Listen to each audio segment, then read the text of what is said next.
गांव के किनारे एक छोटा सा कच्चा घर था। उसी घर में रहती थी धर्म, एक साधारण, गरीब लेकिन दिल से बहुत अमीर माँ। उसका पूरा संसार उसका बेटा मोहन था। पति की मृत्यु मोहन के पैदा होने के कुछ साल बाद ही हो गई थी। तब से धर्म ने माँ और पिता दोनों की भूमिका निभाई।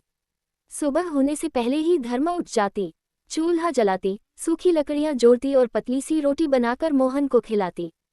खुद अक्सर आधी रोटी से ही पेट भर लेती।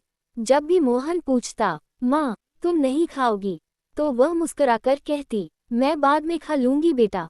पर वह बात कभी नहीं आता। मोहन पढ़ाई में होशियार था। स्कूल के मास्टर जी कहते, धर्म तुम्हारा बेटा बहुत आगे जाएगा। धर्म के लिए यही शब्द सबसे बड़ा इनाम थे। वह दूसरों के खेतों में काम करती, कभी गोबर उठाती, कभी बर्तन मांजती, बस इसलिए कि उसका बेटा पढ़ लिख जाए। बरसात की एक रात मोहन को तेज बुखार आ गया। शरीर तप रहा था। धर्म उसे सीने से लगाए बैठी रही। पूरी रात जागती रही, उसके माथे पर ठंडे पानी की पट्टियां रखती रही। खुद भीगती रही, लेकिन बेटे को आंच नहीं आने दी। सुबह होते होते बुखार उतर गया। मोहन सो गया, पर धर्म वहीं बैठी रही, जैसे माँ की ममता नींद नहीं जानती। समय बीतता गया। मोहन बड़ा हुआ। शहर के कॉलेज में उसका चयन हो गया। ये सुनकर धर्म की आंखों में खुशी के आंसू आ गए, लेकिन खुशी के साथ डर भी था। शहर बड़ा है, बेटा अकेला है। जाने के दिन धर्म ने अपने पुराने संदूक से कुछ सिक्के और एक छोटी सी पोटली निकाली। बस यही है मेरे पास, उसने कांपती आवाज में कहा। मोहन ने पैसे लेने से मना किया। माँ तुम रख लो। धर्म ने उसका हाथ पकड़ लिया। माँ का दिल खाली हो जाए तो भी चलेगा, पर बेटा खाली हाथ नहीं जाना चाहिए। शहर ने मोहन को बदल दिया। अच्छे कपड़े, नई भाषा, नए दोस्त। धीरे धीरे फोन कम होने लगे। धर्म रोज शाम दरवाजे पर बैठकर मोबाइल देखती रहती।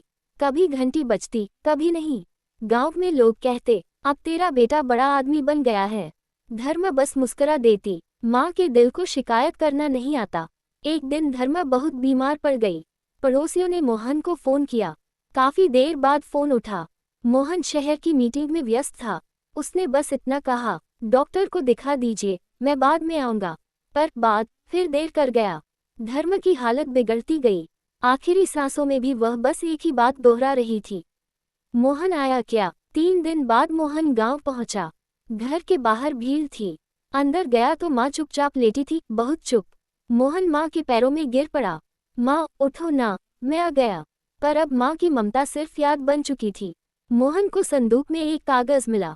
माँ का लिखा, बेटा अगर यह पढ़ रहा है तो समझ लेना, माँ को तुझसे कोई शिकायत नहीं। तू खुश रहना, बस यही मेरी ममता की आखिरी दुआ है। मोहन फूट फूट कर रो पड़ा। माँ की ममता बिना शर्त होती है। वह बदले में कुछ नहीं मांगती, न वक्त, न पैसे, न पहचान।